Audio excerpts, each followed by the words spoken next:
Good evening, everybody. This is Dr. Rao. Uh, I'm here for a brief time, like a half an hour maybe. Um, I thought I would present something interesting to people, which I get into discussions with my friends once in a while. It's about who is a meditative man.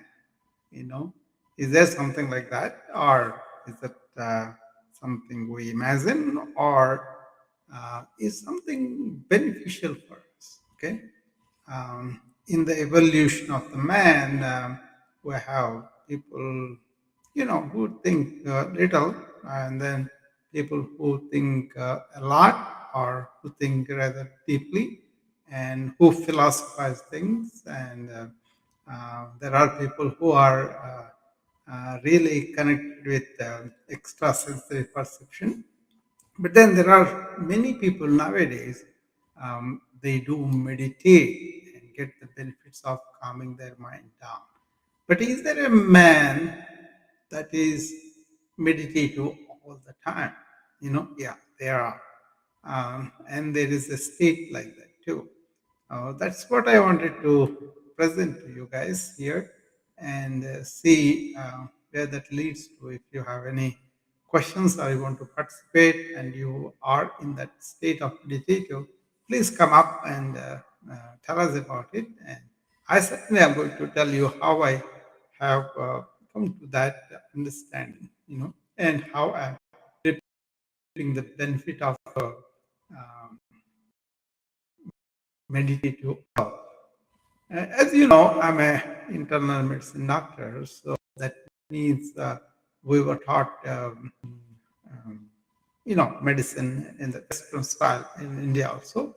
So we didn't really know about deeper aspect of meditation, because our education was more like we got to study so many subjects and pass them, and so we were very busy all through the medical curriculum, and you kind of live in a bubble. See, all these um, things were not really given to us. I was living in a urban area, and we were brought up by my mom, who is always praying, and she wants to really understand the prayer and meditation through that. But then she was always going to her, the special room that she has for worshiping God, and there are some deities and all that. That's all we saw. But then we only went there at the time of festivals, not like her daily, but then we were there at special occasions. You see, India has a lot of festivals to present. And then there was a connection between praying and being submissive to the God, surrendering to the God, and all those things. And they kind of give a lot of value to that, so that they can deal with the difficulties of life. Okay, so I have seen like that. Then after graduation, I came here, and I have seen people not only thinking, but then thinking rather harshly sometimes, and mean sometimes, and all those thinking that was there within was coming out, right, at other people. They gave stress to themselves and other people too. Um, then I was introduced to this uh, kind of few talks by some of the real international thinkers, who introduced a term like, can we empty the mind, empty the consciousness? That was the question, right? And they said there is something like, ending the know, whatever you know as knowledge, as content of your mind, we can empty that and be very rejuvenated in that silence. That was fascinating to me. And then, as I was interested in the mind, as I was seeing a lot of patients with dementia in the chronic disease hospital in the 80s, and I also know people who were doing yoga. They were very bright and alert, even at the late age, right? So I was fascinated by what was that practice that made them so alert but intelligent too. They were not stupid or anything. They understood very intricate philosophical truths by exploring them. So they were really sharp, thinkers, okay? But they had control over the thinking mechanism, you know. Then we see all the people trying to sit down and do the breathing and meditation and do it twice a day, and all those practices I saw. But because I was approaching these things more like a scientific person, I wanted to investigate what were the mind's research, what were the things that ancients discovered. Then this term came where they said, okay, you have the body, you have the mind, and if you let the mind go its own way, it will have a lot of chatter and you will not be able to control it. So you hand systems of concentration, focus, attention, so that you can get your thinking in a certain order, which very beneficial for a lot of people, and a lot of people took like a lifestyle, and then they were with it, right? So that was very good, and then um, that was not that popular in the beginning when I came to the country, but then later on, 80s, 90s, and 2000, meditation became very popular, and there were studies done on some Buddhist monks who came to this country, and then they showed how beneficial it was, and then we were able to figure out the different waves of the brain that these people are projecting, and how sharp they were, how their memory was, how psychologically they are not suffering, even though they were living in very difficult circumstances, everything. They were very calm and cool in the presence of enormous suffering too. So all that was taken up by the medical medical field, and then examined it, and then they came up with the definite benefits of trying to calm down our mind and focus on things and all. Okay, but then the thinkers came out. They said, hey, you are not just the body, you have the body, and you are not just your thoughts, you are having thoughts. That means there is an entity behind these two entities of body and mind. They call it awareness. That awareness is always free of all the these compulsive thoughts, or these unconscious thoughts, or these negative thoughts, or rapid thoughts. They are not there, and that one you got to be in, and then you will experience this meditative, because you are not having this problem of thought control or anything like that. You can use the thought, but when you want, you can settle down in that silent self.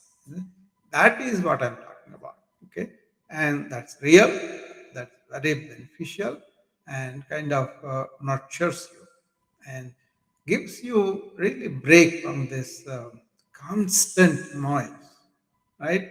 It's like there are you are holding on some things and you want to think about that continuously, but then if you let it go, all the thoughts fall off, and then you experience a moment of joy, and that is silent, right? So a lot of people were doing that, I believe, in the ancient times. So their dictum was, hey, you have to realize who you are. You are not just your learnings, you are not just your um, conditioned thought in the family or culture, or whatever you do. You have developed a thought construct, ego, and personality, and you think that is what you are, but you are not that. You just cultivate it for your use, right? So that made a lot of sense to me. But the more I went to that, the secondary benefit was, just by understanding what is this, your mind became silent. and when you want to use it, it has come into form. So, and once you taste that silence within you, and you are there, then you become so much really blissful existence, like, right? And you don't have to argue with anybody, with your own conclusions, with your own memories, or with your own conditioned responses, right? And that is a uh, silent state that we all have. Okay, that's what my point is. It's not like an extraordinary thing or anything. It just was not attempted. It was not understood. It was not really approached that way. So there is a uh, no mind, like, that's how the description was given, where you are not really with so many thoughts going all over the place and they're driving you crazy. You can see the US president, you can see Carter, you can see Obama, you can see um, George Bush, and other presidents. If you look at them, and they first took over the office, even for 8 years there, and at the end of the years, they have complete gray hair. They were so, I mean, they are carrying enormous responsibility, right? And then they were doing so many things. So that could be one of the side effects of this only thinking and then not giving a break and then paying the price for it. Okay, so even with my current clients who are going to the burnout, the chief problem is that they are not able to really separate from the thoughts that they're having, and they think they are the thoughts. That is a Western phenomenon anyway. And that's where I think they took a wrong step. Instead of thinking I am that conscious being behind the thought, they assumed whatever thoughts they are having, that is that, right? So you want to understand that, and then explore that. It's not like a concept. It's not like a something that you understand and get to. No, you get to experience that by quieting the mind, um, with some process. Like, you can sit down and take deep breaths and quiet your mind. You can really make the mind understand, and you go beyond that entity of mind. We call it as mind, but it's nothing but bunch of thoughts. So that was itself very shocking to me when I heard there is nothing like a mind as you are imagining. There's no entity like that. It's a bunch of thoughts and feelings, and all those things will happen. You only give them life, you only give them more energy by holding on to a thought and pursuing it. So the first thing you want to do is you want to sit up and do that every day at the same time, and take deep breaths. The deep breathing, however, shown that thoughts slow down. Thoughts kind of really do not bother that much. Once you have slowed down, then you can see, is this thought negative or positive? Then you can replace it. That's also possible. So it can be very positive even in a negative situation too, because you have that control. And then just watch the thoughts. After they slow down, it is easier to watch.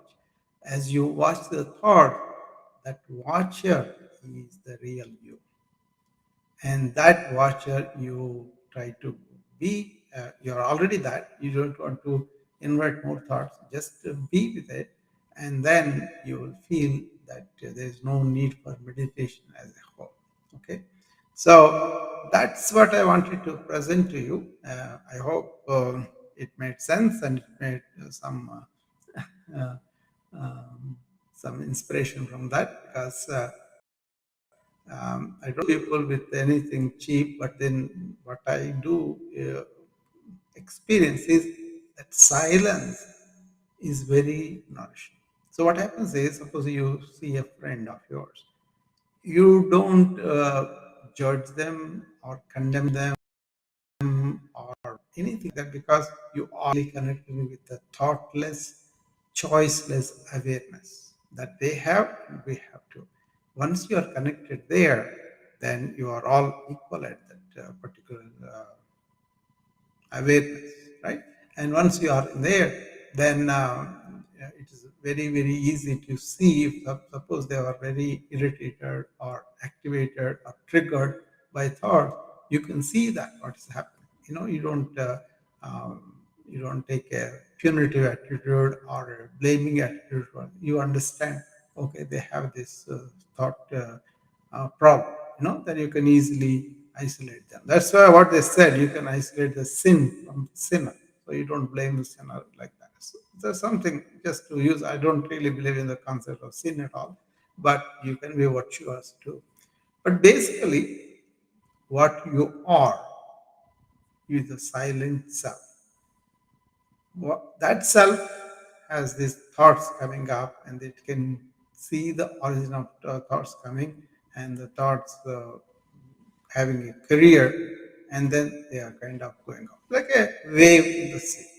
So that reminds me, the description given to me was the deep silent inner sea. The deep sea is you really, and all the thoughts that you are having are like waves on the surface.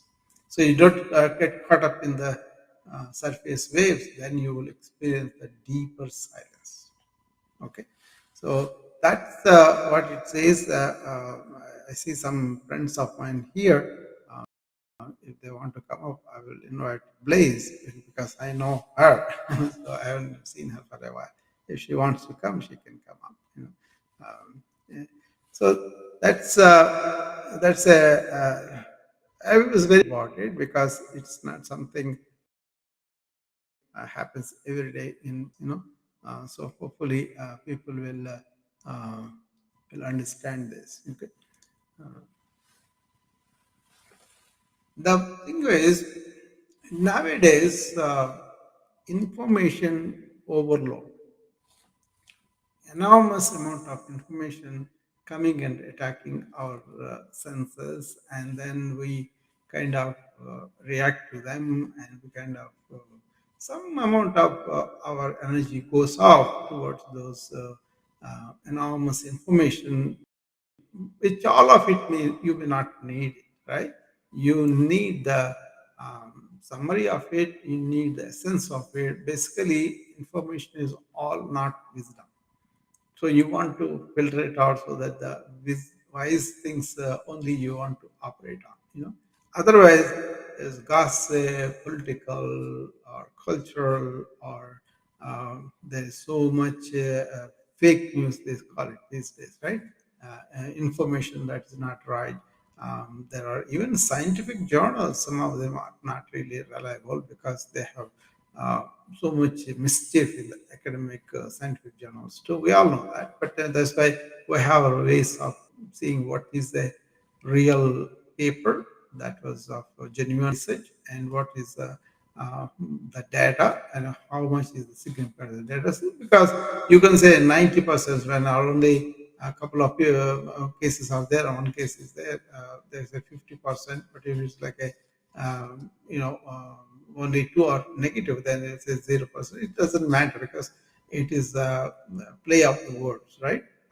Most of the people do not really know that there's a lot of fake reports in the scientific literature also. And sometimes some of these drugs and all those, they are pushed through pretty quickly. They call it fast tracking these days from the FDA, and the FDA board has people who are members of the other drug companies too. So there is a question of how impartial these people are. So there is like that, so much information, very little time to know what is what, but at the same time, everybody is exposing like a notifications by the emails, by the so many other sources. All your senses are attacked with so much information.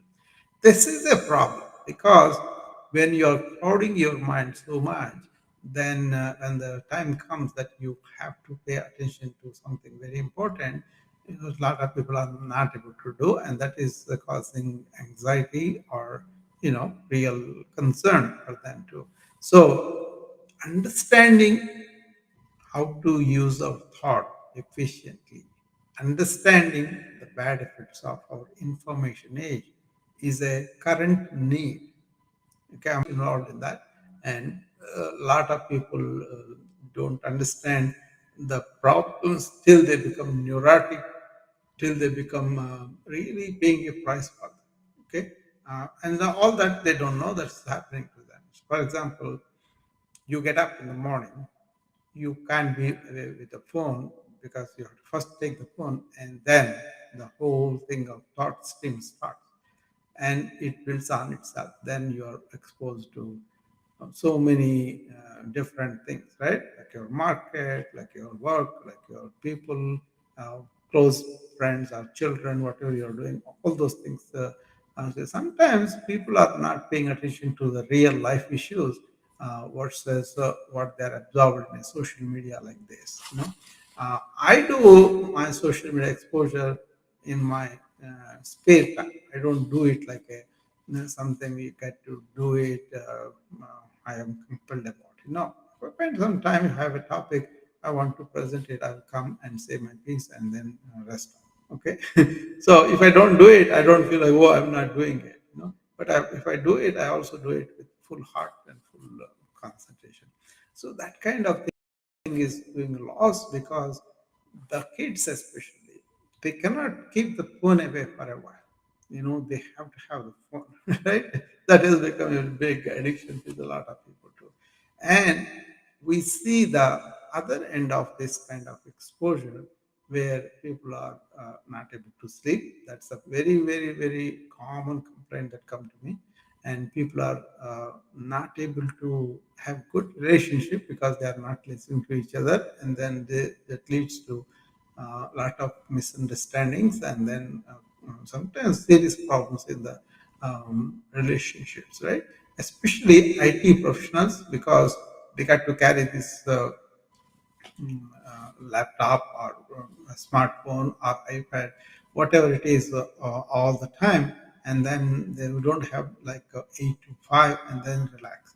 They're more like a by the job comes by the package or they call it projects, and they have to do that.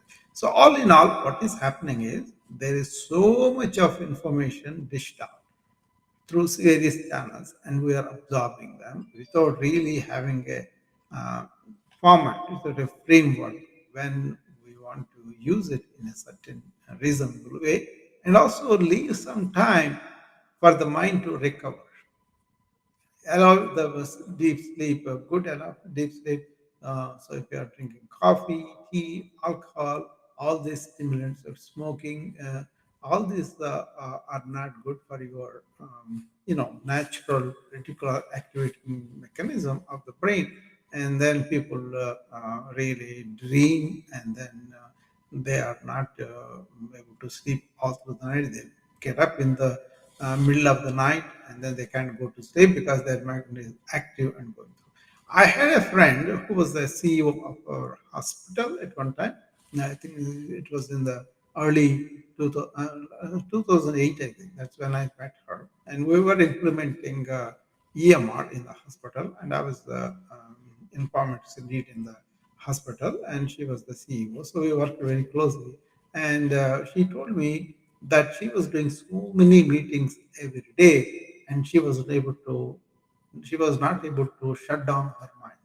That was going on its own. And she goes home, and she was not sleeping very well. And so after several days, she was feeling the stress and anxiety and all of that. Then I gave her a couple of exercises that she could do. One of them is like, just put away as much as possible before you go to bed. And when you get up, that's the first exercise. That's the second one was, when you get up, don't get into these things right away. And she followed that diligently, and she was able to sleep better. So that is something I have seen with so many other friends of mine who are doctors, who had to get up in the middle of the night and think about the patient and do all that, right? So it was difficult for them. But then when they really understood this, watching the thoughts, that helped them a lot. They were able to watch it, and then they were not completely involved in the world of thought, going, weaving a net by itself and then going into that. So, whenever a thought happens, are you aware of it? Are you able to look at it? That kind of thing. So there are so many ways you can take this up and be meditative all the time. That means you don't have to do a separate attempt. You don't need the meditation because you are in the silent mind, okay, silent awareness that is really is already there. Only thing is you clouded it with your own thoughts and all that. So once you understand the whole thing, then you will be able to be in that silent most of the time and use thought as an instrument so that it is serving you better. Okay, so that's what I have to say. Anybody has any questions or you want to come up and talk to me, you are more than welcome to come up. Okay, I think I see some people on the Wisdom app also. Oh, Daryl is there, so he can come up. So I would love to talk to him on this topic. So, so most of the time, this is seem like not reachable, but however, that's not really so. It's a question of unlearning all the wrong things that we have learned, and then the more you are intellectually oriented and then really erudite, read a lot of books, a lot of conclusions, and uh, the more of your personality is based on intellectual conclusions, or you gave strength to that conclusion several times, thinking about all those things are obstacles for that. But then the paradox is once you really identify the silent self and settle down there, you don't lose your acumen of intellect. On the other hand, your memory will be better, your focus of thinking is better, and your ability to be creative is better because you won't have this clamor of thoughts. Suppose you are doing something, you don't have these unnecessary thoughts not related to the activity that you are doing out there, right? So you have more energy because you conserved energy by not having these extraneous thoughts other than the activity. So the focus is much sharper, much better. Okay, so this is a big deal because you can be into thinking and say that that is everything, or you can be paying attention to the thoughts as though they are objects to you and then stay in your silent self. Okay, that's the difference between all. Actually, it is a very beautiful, blissful condition. If you can really understand this and go through it. People can have this when with intense devotion and intense, reflection of some things and all that. But then that's also leaves some projection of mind. Visualization leaves some projection of mind. This is not projection of mind. This is really understanding the projecting mind and let the projection of mind be silent, not project itself. Okay, that kind of thing. Okay. So, if there's anything else you want to talk about, I will. Otherwise, if you're not coming and you're not interested in the topic, I will probably end the talk here and retire. But if you are want to indulge in a discourse, I'll be here for a few more minutes. Okay. Um,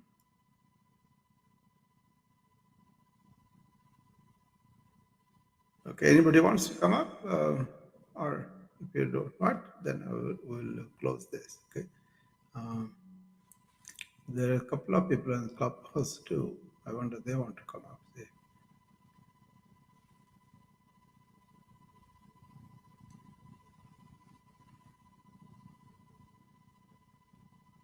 Anyway, I'm happy that I presented this to you, and you can munch on it. And Hello, Prasad.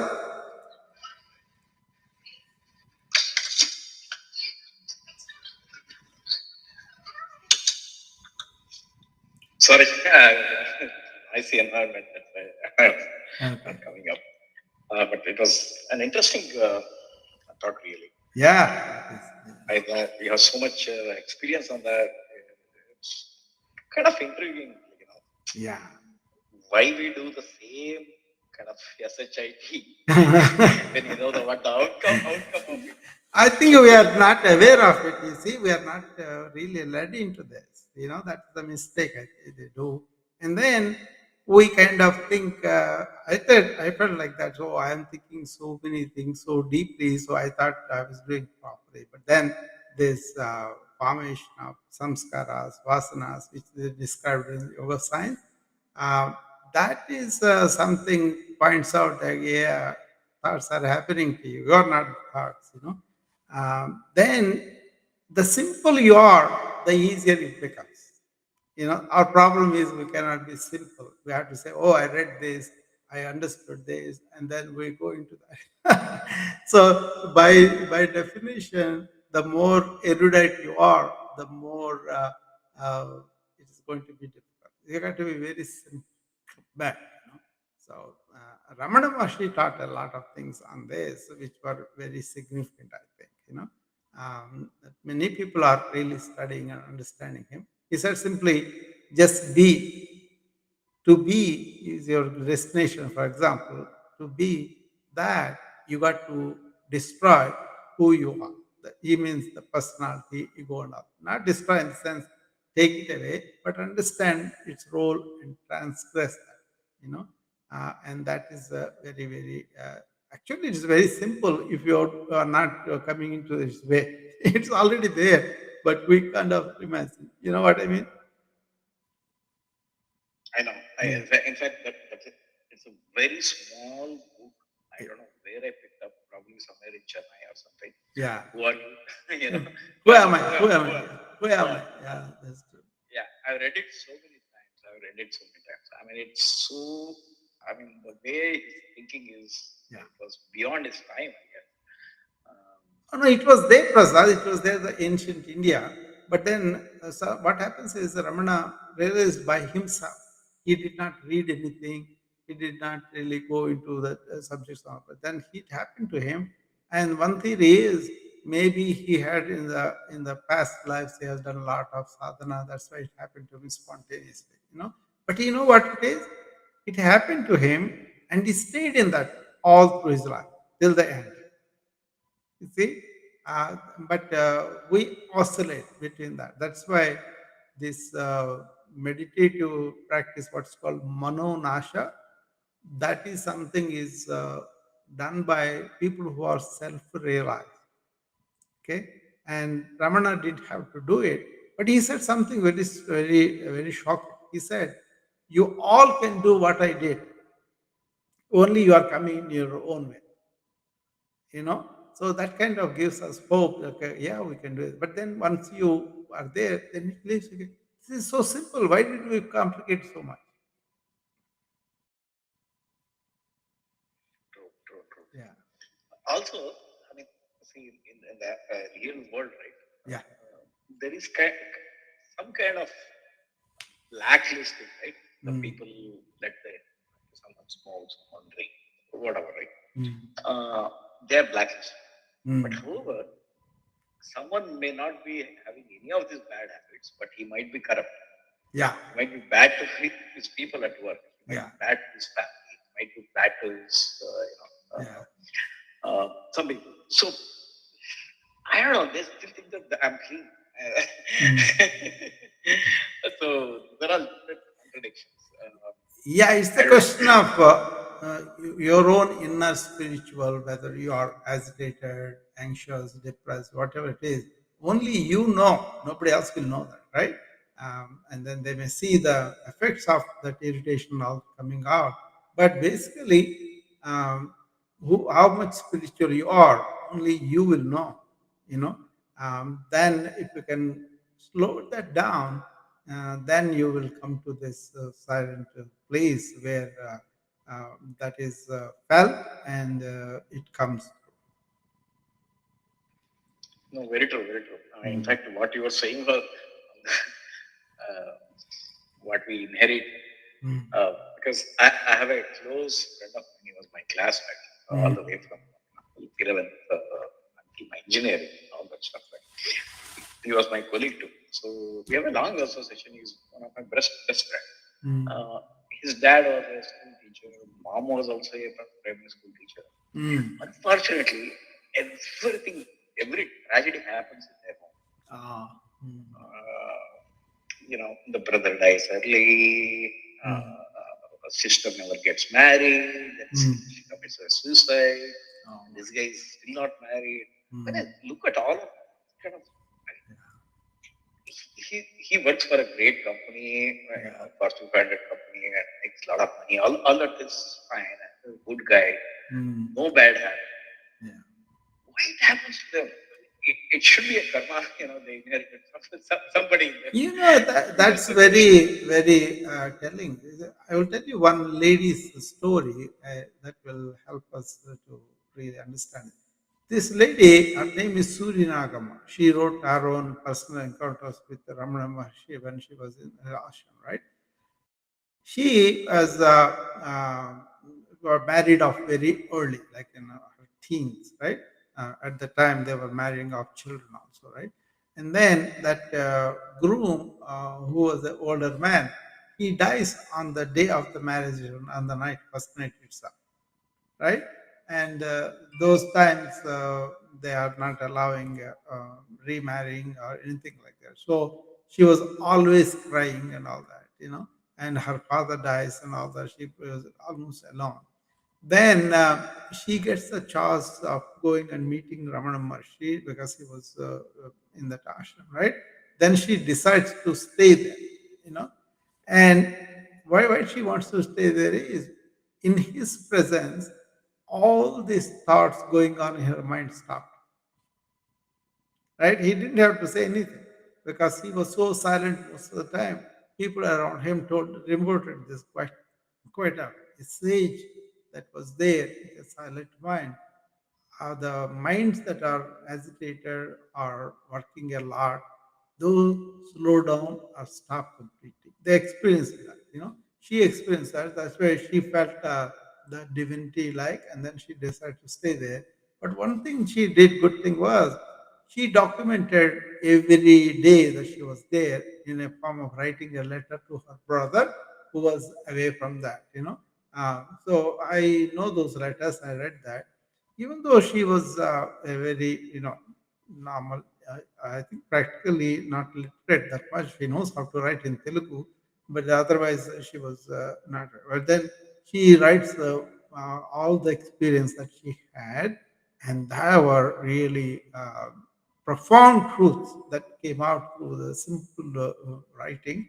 And many people who were looking for peace in other areas like social work, religious work, or political work, they went through all those cycles, and then they came and settled down there in that spiritual atmosphere.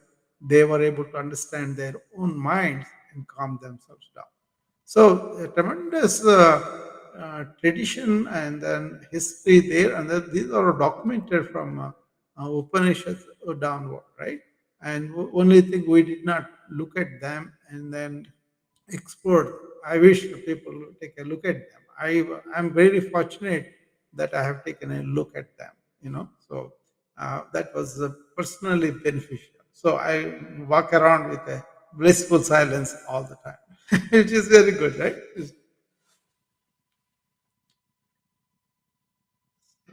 Very true. Yeah, We talk about Vedas and Upanishads, but out of 1.3 crore people in India, how yeah, many have actually read any of that or yeah. understood That any is of a that? tragedy. That is Or a even taught?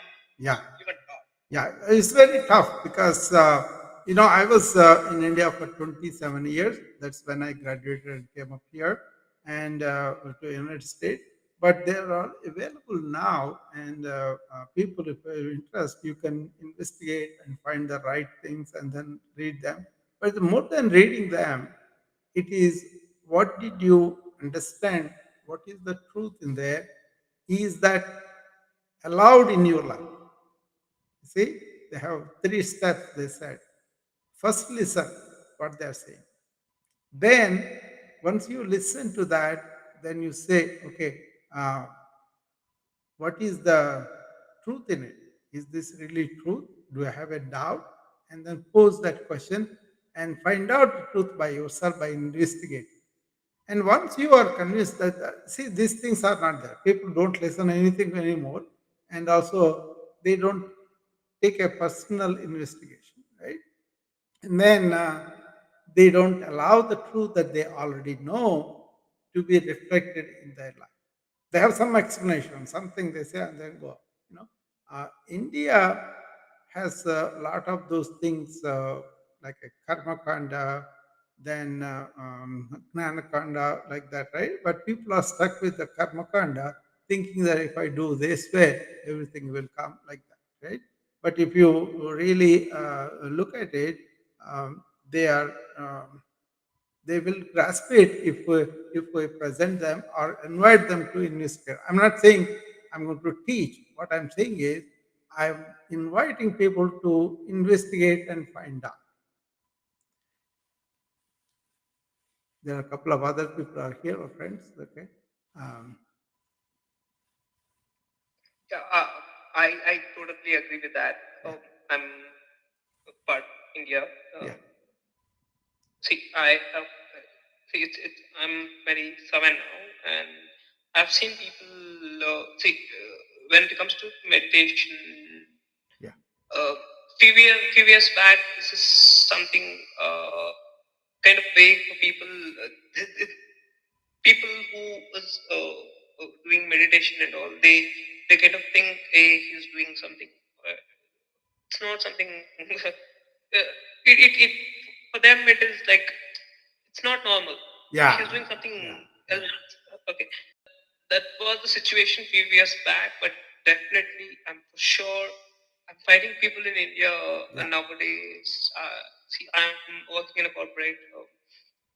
There are many people. Okay, they say meditation, something more which can give you your peace. Not Yeah. only peace, something very good. Yeah. You don't even believe. I got an email saying companies posting a meditation class Yeah. in a month twice. I'm so surprised. How True, true. this is happening? How many times I came to India online because they wanted me to talk about, stuff, including on Gita, including on what did I mean by ancient wisdom. See, what I do is I kind of modern medicine plus ancient wisdom. I'm kind of taking both of them, the best parts, and then trying to put them into our regular life where we can use that. The meditation is read for a lot of people because there's too much information coming into your mind, and then they have to think about so many things now. So they definitely need some relief from that. Say, one of my friends who was in California, he has three screens, I believe. He pays attention to the three screens, market, something on social media, something else. He does company and all those things, right? And also he has intranet in the company. So he's exposed to so much data from morning till evening. So he asked me, I'm going crazy. I cannot take it. He asked me, what do you want me to do? I said, just leave them alone and go out and see a tree or something, a plant, and stay there and then just expose your senses to the nature. Don't talk anything, don't say anything, just experience this is called forest bathing that we do.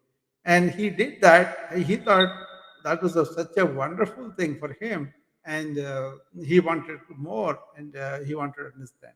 That's what. Definitely. When I surprised, see, it's almost 2 years lockdown in India, Yeah. and I came back home base, and this kind of email I got where it says a meditation class. Yeah. I was like, oh, who will join Yeah. this is meditation class? Very less people know about meditation, all those stuff and all. Then I got one more email saying 10% of all my, see, we have 11,000 people in our Yeah. organization. 10%, just imagine 10,000 people, 10 plus percentage is agreed with the meditation. That means they know what is meditation. They are agreed with that and they accept that. They are paying for that. I was literally amazed. That is something. See what happened. I was in a call. I said, okay, this is 4 o'clock Indian Standard Time. I have a meditation class from 4 to 5. That is my statement, but I didn't tell them. I said I have a one more call next in 1 hour, so I'm going to drop. I dropped that call. I joined a meditation class. Somehow I saw whoever joined in my previous call. She is also there. I was so surprised, and I called Dorota. You're from London. How you're here? She's Let's like, I meditation one. I'm very into it. I love meditation. See, this is something not normal. Meditation is something very big. I'm Like talking inner here peace not there. just meditation, once in a while. I'm talking about how can you be meditative all the time. Let's say Ashish, we didn't talk to him. Ashish, how are you? So nice. How are you doing? I'm doing good. Okay. I was about to Yeah. close when you guys all came, so I thought I will talk to you more time. Okay. So, Yeah, yeah. what do you think about this meditative man? Uh, well, if a woman allows, the man is always meditative. No, I mean movement too. What it is instead of taking meditative as an act, I'm talking about being meditative and then using thought. You see, there is a Being meditative and and using then thought. Thought is in real control. It's not going to go all over. So this is called mononasha. That's what I was introduced to people. If they know about it, I read that. I'm an yeah. So it's very important. All the meditation that you see are projection of mind, but this manonasha is like a really destruction of the mind, kind of. You know. so continuing from the other day. Namaskar, Ashish ji. Namaskar. Very nice. Very nice. Yeah. Thanks for joining. I think nice discussion. We'll continue.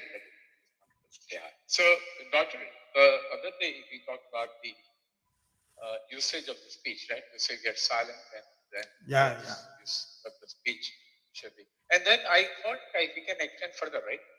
So the mind is supposed to be silent as well, and you can think only when necessary. Yeah, but the thing is, are you doing it? That's the thing. A lot of people get activated by the memory or somebody said something happening, and then they can't get off that because they get emotional sometimes. All that happens.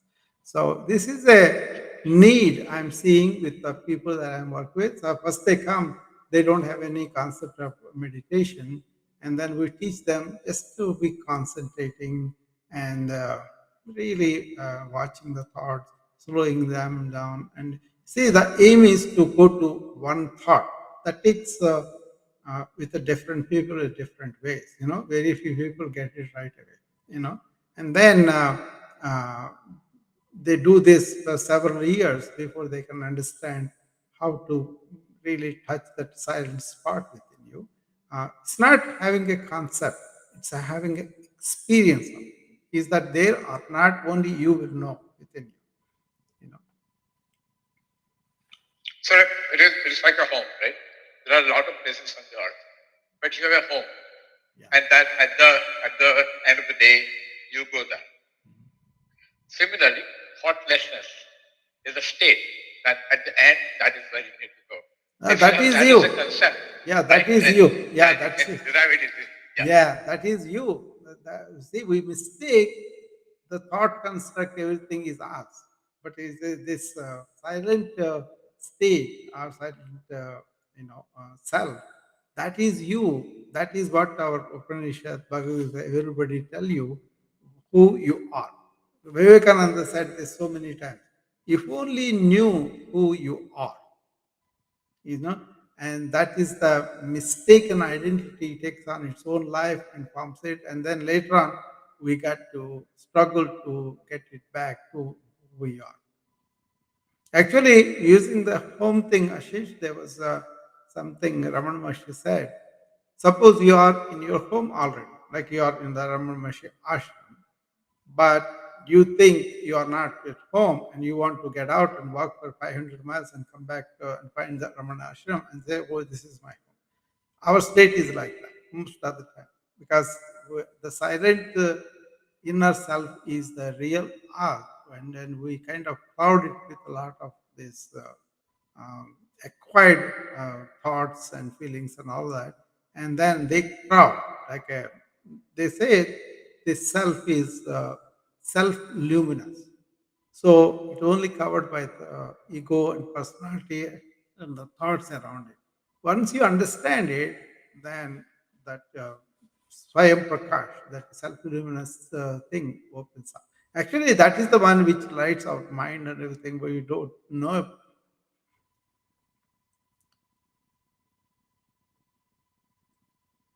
Yeah, yeah, and I think we can practice actually. If you knows that this is the final destination, Yeah, then we can it's that. practice. By having not having the thought actually. Yeah, who is On that a very, practicing? very active base. Yeah. Yeah, who is that practicing? It's not practicing, but just realizing. You know, if you practice it, then you have a destination to go. But you don't have a destination; it's already there. Just you and then you are not there. You say, Yeah. that's it. Doctor is like if I smoke, right? Yeah. Go off, but let's say somebody is smoking, Yeah. you can offer me, right? So that process, right? Yeah.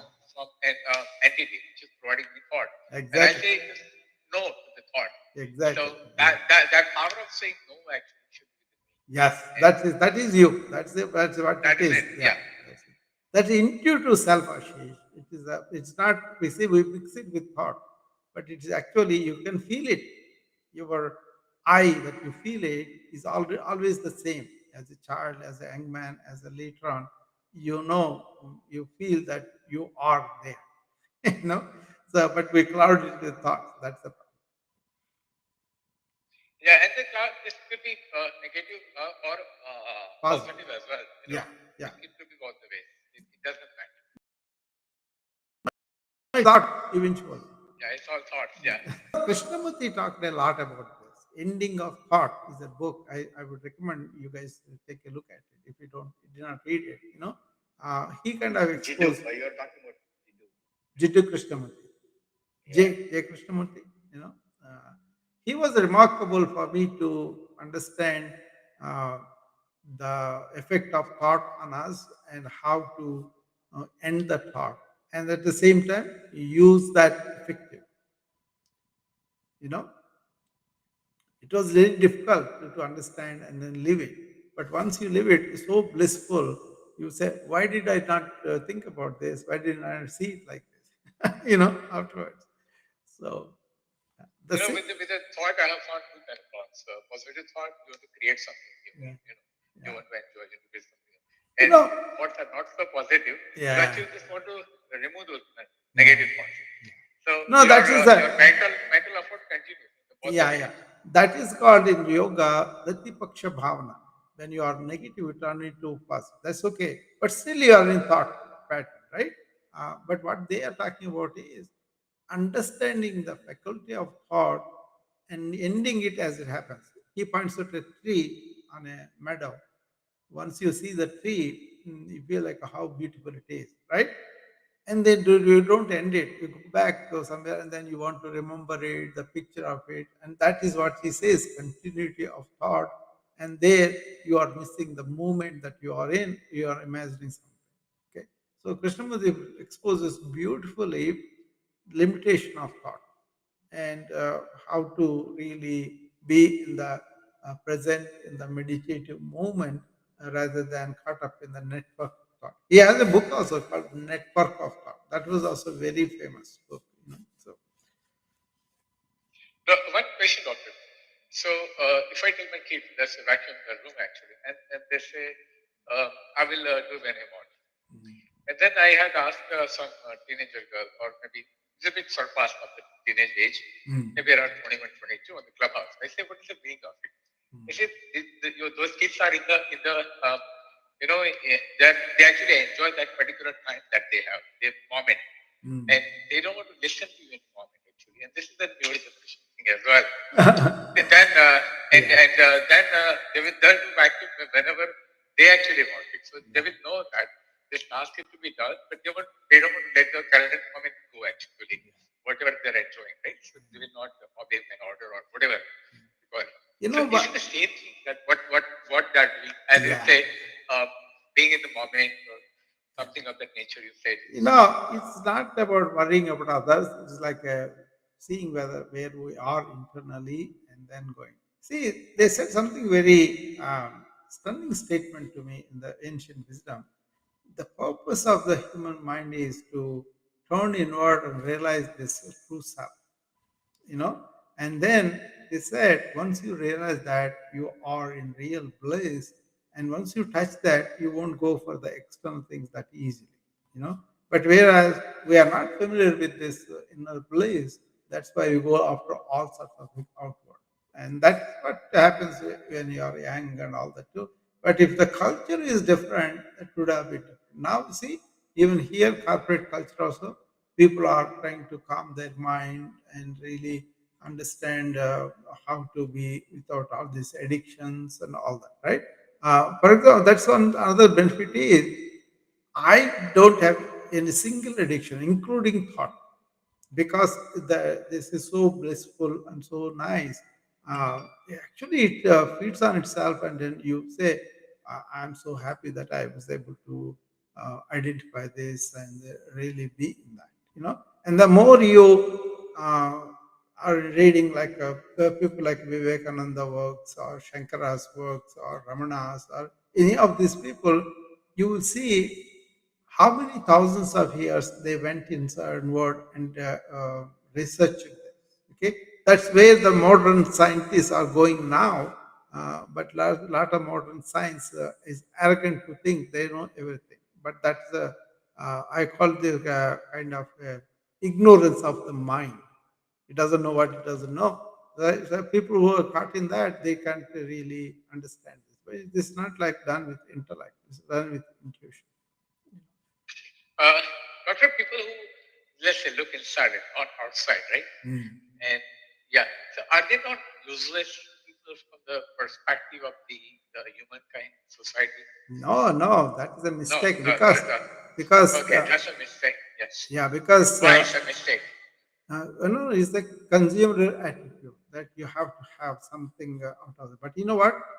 They posed this question to those people, you know. Then they didn't understand how profound, how later on generations were influenced by these people who are inner meditative, right? And they themselves can be very happy without talking to anybody, right? But then, what the insights they brought to the people. See, most of the people who are suffering, they want answers. Then they go to these evolved souls, I would say, you know, and those evolution happened with them, and then they have profound answers to life's suffering. So there is a tremendous, like for example, I know people in South Africa. There are a community also there that follow Ramana, and then they implement them in their family life. Like the mother was saying, I don't look at these kids as my own, but more like they are also the beings, and then we are yeah, equal there. But then they have the bodies and minds that are growing. They need our support. So she is not going to be short with them and all that easily. So it has changed their lives profoundly. So he was there in India. He never visited anybody anywhere, and people went to him to find out the what it is the existential issues were explored by them, and they had answers. You want to know about them, it's up to you. You don't want to know about them, it's up to you. But the profundity of their insights, the universal laws, they are eternal. So I think India made a mistake of going towards the sensate life of the West at the time of independence also, and that was the mistake. I think that's why a lot of these things are not British had a aim that they wanted to eliminate the culture, and they were succeeded in a ways, in so many ways. But then it is your problem. Why don't you understand your own culture and go back and study? And like, I'm in the USA, I live best parts of USA and best parts of India here. So my diet is sattvic. The way I kind of enjoy my inner peace and blissfulness, I try to share it. I try to tell people about it, and if they have to do the necessary work and study and all that. I'm sure some of them are doing that, but I just want to share. I don't want to teach and tell them, oh, you call me teacher or anything. None of it. It's just if they have a problem, they come to me, and then I will try to show it to them. And most of the time, they can participate according to their intensity, their interest, right? But I can see in my own life, Ashish, it has turned around so many things. I feel like I'm blessed. You know, kind of. How many? Well, very nice. It's Yeah, a good example. yeah, I know how many lot of fathers of this nation, and also a lot of people in the West. I have a list of them, 28 of them. Schottenheimer is a German thing, and then Emerson, so many people, they were enamored by Gita and its message and Upanishad. One person said, Upanishads have become solace of my life, you know and Upanishads main aim is that you are not just this body and mind, you are that soul behind it, that self, they call it, and Ramana said the same thing too. Who are you? First question that and find out who you are. So it's a good thing. I mean, it's not like a compared to one country. It's there in China, it's there in Japan, it's there in Egypt. So many cultures have done this too. So what it is if you touch that, then you see we are only on one earth, and we are all in one unity, and only one self is there. Once you come to that, then you are liberated from these divisions and identifications and all that. That is also a very beautiful thing to have. You know, our people, yeah, our people said Vasudhaiva Kutumbakam. Only the entire living beings are one family, all the animals and plants and this. So that was a very elevated view, and then that is true also. See, the astronauts who went into the space, from there they saw the Earth and they had a spiritual experience. Like, see, we are only one Earth, and we all belong to that planet. But then on the planet, we kind of establish divisions within our minds and fight with each other, right? And that is causing all these wars and all these problems too. So Yeah, yeah. Very, very true, very true. yeah, Thomas, trying to say something. yeah. Prasad, Sorry. Prasad, want to say something? No, no, I was trying to say something, and then you continued about the other things, so I forget. Say, very nice, to see one example actually. Yeah. And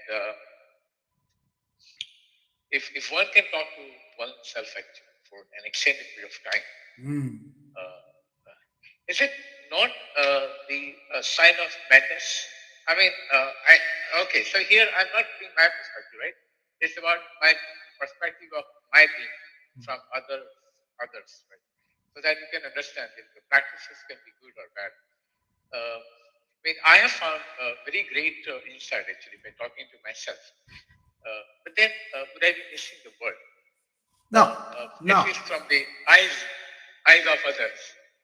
That there are a lot of Actually, things are going I'm on. more And connected perhaps to the word. like let's say sports for example. Yeah. So maybe like 99% of people are interested in sports, and if I'm not interested in sports, and I don't like open the TV every time, would I not be considered stupid actually, or like disinterested in the world, whatever it is, right? No, no, Yeah. you see, there was a special attention to this. You know, some people want to be meditative and retire from the life. That's not finding the way. Or you are indulging in the luxuries of life and then sensate life. That's not the way too. But you got to be, there's something what they call, first realize who you are, then go and work for the welfare of the world, because the world is you, you are the world. So there is no separation, and that's why you feel like you want to come and share. That's what they did, and that's an important thing too. We are raised with you have to pursue happiness, right? But these rishis, they went inside and found out the bhanda or nectar of happiness within, and then they didn't have to work for anything because they're already contented. But whatever work they did for the welfare of the world, very very elevated thing. And then that changed my perspective when I was first presented with this yogic lore, where they said uh, we start with contentment and happiness, and we go and work. But then the works they did were literature of 30,000 poems, or tremendous creative music, or they are kind of literate too. And then they did so much. Look at Shankara, he was only lived 39 years, 32 years, I think, 32. But he traveled across India and they don't have any transportation. He walked, you know, and he produced tremendous amount of intellectual work too, you know. So it's a question of finding that within, and then really going and working for the welfare of it. This is called Atma Mokshardham Jagat Itacha. That is the fundamental thing of the Advaita Vedanta purpose of knowing all that is that.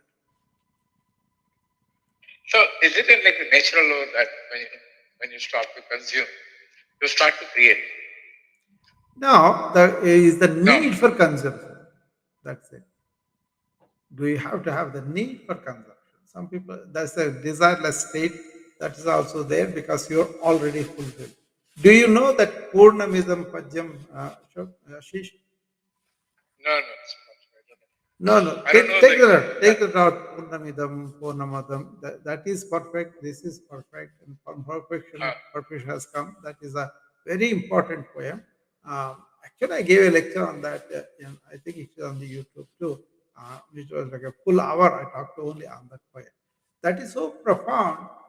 It will tell you the perfection within you, not like egotistical, like I'm so great. It's not that. You know, it is the perfection that is Brahman, that is all over, everywhere there. And but you got to.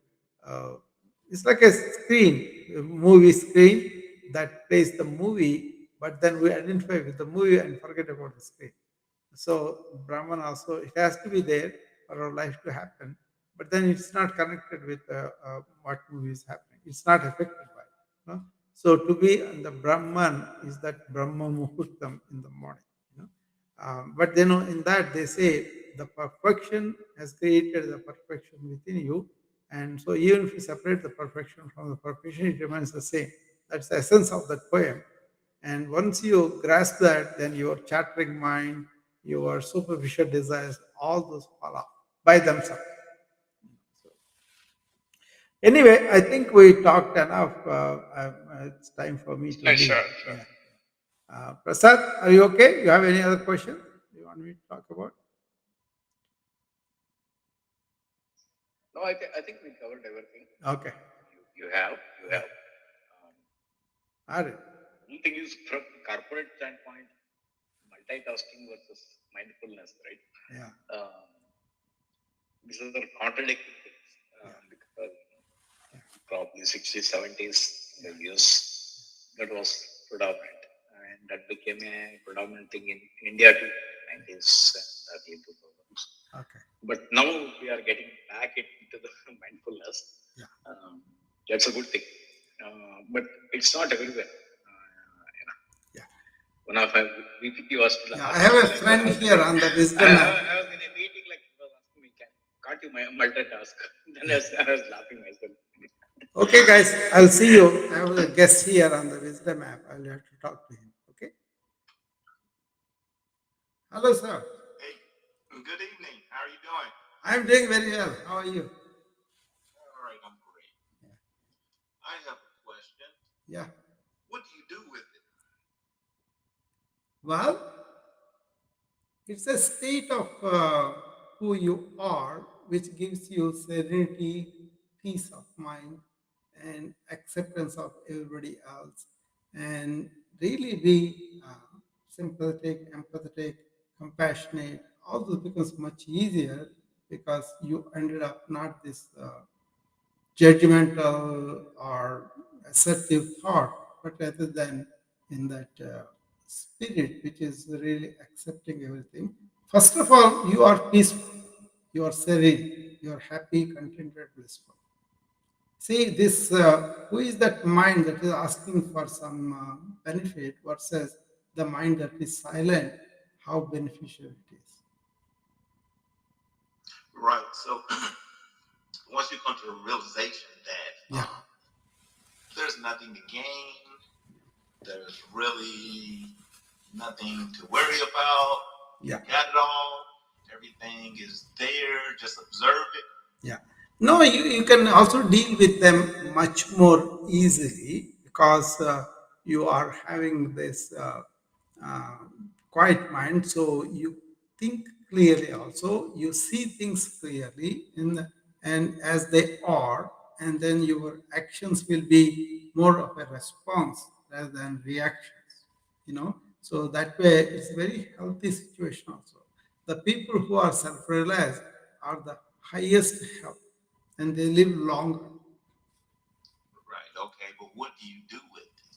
Once you realize when time stops. Yeah. No, no. Time stops for you. What you do with it is you enhance peace around you. You enhance the life around you. You help people who are really in sorrow. Okay, but okay, and I'm just asking questions. These are things that pop up in my mind. Oh, sure, sure, Okay. sure. Okay, now you're saying you help people, you make it peaceful around you. Am I playing sorcerer's apprentice at that point? Well, you don't have to because you get to realize by yourself only the way is shown to you and you have to walk on the path. Because this is not But where. but once you know that path, you say walk the path. Yeah. You got to walk the path. That means investigating, finding out the truth of the matter, and make sure that is allowed in your life. All those things you will be doing. Nobody else will say the statement and say this is so, so you follow it. Then you are not doing the justice to the other person. Just allow them to consider and investigate and find out the truth of the matter. No, I'm not trying to push it on anyone. I'm not even trying to. Not you. I'm saying the principle is that we don't have to push it on anybody. We just present it, and then they will look at it. That is the independence I had. So I never wanted to follow anybody. I wanted to investigate. Yeah. Because, like I said, I wasn't seeking anything. Everything was kind of spontaneous. Boom, out the blue. Boom. That's the way it happens because if you seek something with an end in mind, then you may be seeking what you are imagining, right? So there's a good saying about this. What they said was, "What is sacred. Whatever is presented to you, and then you see it, that is the sacred." Well, that's why at the point. That's why I said. Yeah. At this point, it's like I know I don't know anything. Yeah, that's the best way. It's a paradox. No, that's the best way because I don't know anything. Yeah. Everything is a paradox. Yeah. Socrates said the same thing. He said, "All I know is that I don't know." You know, ancient Indians said that too. They don't want to believe. They said, "Only thing we know is that we don't know anything." And we have to start. Everything you say. Yeah. No, but I'm Yeah. just Yeah, no, that it's is wild. true. That is true. If you come from the not knowing state, then you will investigate. Yeah. Yeah. Otherwise, you But are once from. you investigate, you just investigate someone else's Yeah, exactly. Exactly. experience. Yeah, So at exactly. that point, you Yeah. just say that's what they understand. At Yes. this point, you're like, okay, if I keep talking, I'm gonna start a religion. Yeah, exactly, exactly. And that's where the religions have become fundamental and dogmatic, right? Because they want you to accept this truth and all that. That was not the case with this investigation of truths of universe. And they said, That's just it's listen. weird to even Yeah, say the word truth anymore. The word truth. yeah, What's the concept of truth? Where does truth even come from? yeah. Whose Listen, truth is it? there's something I tell all the time is follow the truth, not the authority of truth. If somebody says, I am the authority, I am the truth, don't follow that. But the truth as is revealed to you, follow that. Yeah, yeah, I hear you saying, but you saying follow something still. No, no, I never said follow some. I said listen, listen, and then you may agree, you may not agree. That's fine. But the first No, no, thing, no. I'm not agreeing or disagreeing. I'm just trying to, I'm yeah, just trying to. I mean, you are concluding as I'm asking follow. I'm not saying. I'm saying investigate by yourself. I don't want to misinterpret it. That's why I'm correcting that. I'm saying listen to the somebody says something, then investigate, doubt it, question it, and then Right, discover the truth by yourself. That's what I said. I don't follow anybody. I don't want anybody to follow me or anything like that. yeah, yeah, I want to be yeah. clear about that. I am here to share some of my inner state, from my experience, and people who come to me with suffering, what we do. And also, being a doctor, I can see a lot of suffering with this information overload, all this tension, stress, burnout, and all that. There's so much suffering going around, right? Inequalities Right. and all that. So, you want to respond and do your bit. But is it done on? Is it done on purpose? Is the whole situation? No, it happens. People happen. They're really troubled with a lot of things. They can't sleep. They can't have good relationships. They suffer, right? And then when they come to you, then you got to really be empathetic and help them to deal with the suffering. The important thing is, can we empower them to overcome the suffering? But my question is, like me, myself, with me, no one, you know, let me think, how can I say this? It's being such a spontaneous thing, and I wouldn't consider myself a person that's following. Okay, don't do this, don't do that. I did whatever I wanted to do without, any remorse, really. No problem. Nobody is pushing you to do anything that you do not do. You know. That's the way it should be because people should be free to investigate on their own.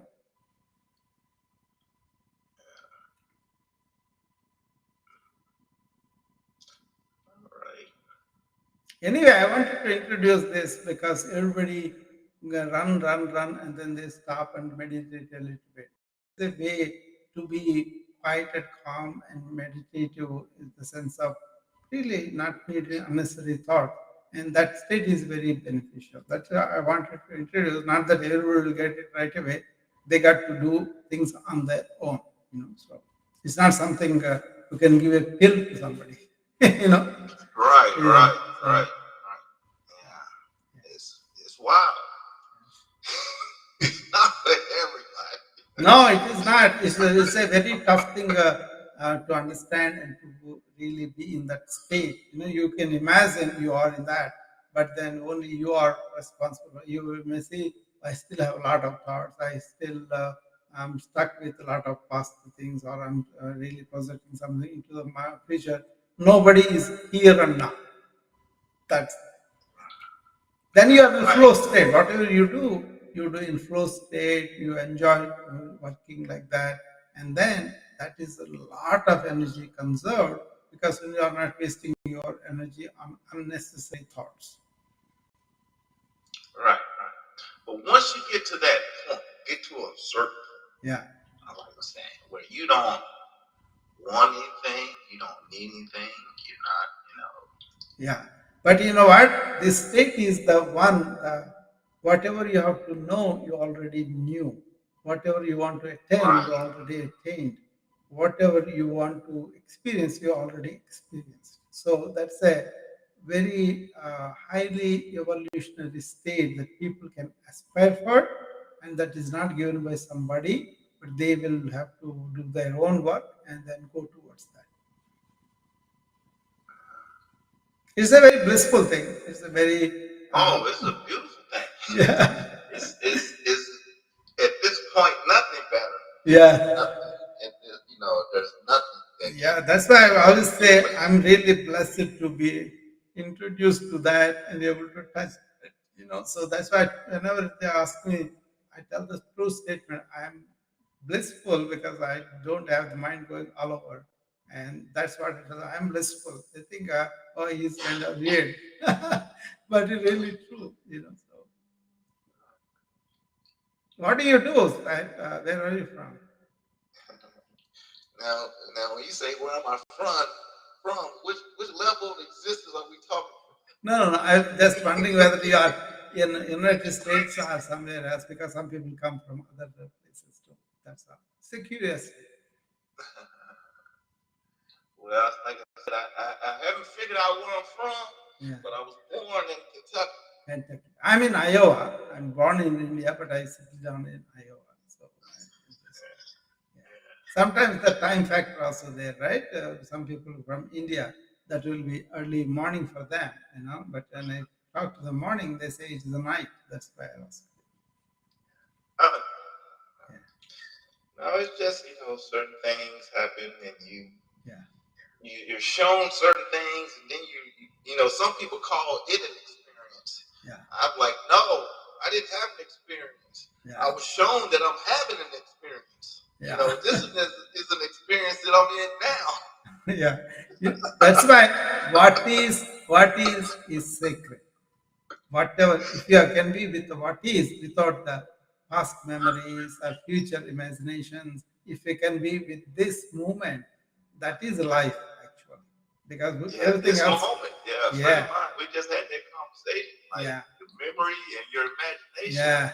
For long. Yeah. The life is here. Here in the This now. this moment, that's it. I live like that. Moment to moment awareness. Yeah. Moment. Like I tell people, I'll see you after the sun and moon rotates a little bit more. Yeah. I don't say I'll see you tomorrow. That's true. Yeah.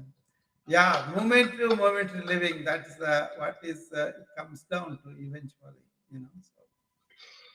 Oh yeah, but I'm gonna jump off here. It's been nice talking to you. Same here. Thanks for coming up. Okay. Yeah, we will talk to you. I'll be closing this room now if nobody wants to come up. So. Thank you. Have a good evening. You too. Bye. Okay, folks. Anybody else wants to come up, or we will be closing the rooms here? Okay. Thank you.